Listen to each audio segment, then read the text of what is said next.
Museums! You've probably been in one of these facilities before, but there's a lot that goes on behind the scenes. In fact, I work at one of these facilities. So today I'm going to tell you about the process that specimens go through in the mammal division of UNM's Museum of Southwestern Biology.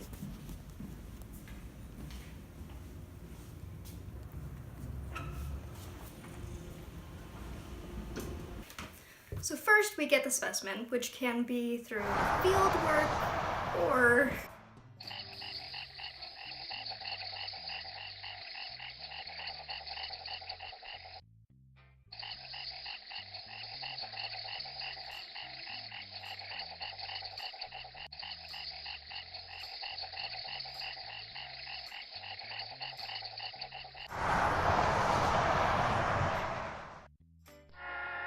then, once we get the specimen, we assign it right away. We assign it an NK number, which helps us keep track of it throughout the entire process, and once it's in the collection, we stick it in a freezer and it stays there for about 6 to 8 weeks so that we can make sure that any bacteria that might still be on the specimen by the time we're handling it is dead.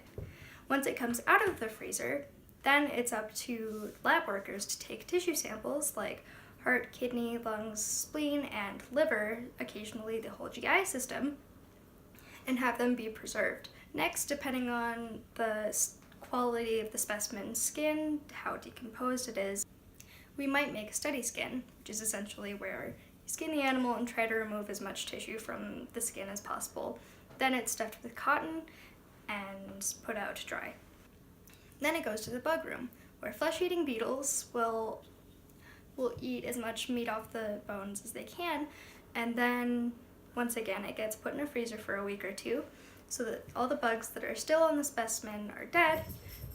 Then it gets sent back to the lab, where we will soak it in water for about a day and then try to remove as much skin, cartilage, and hair off the bones, because that's what the bugs don't really like to eat.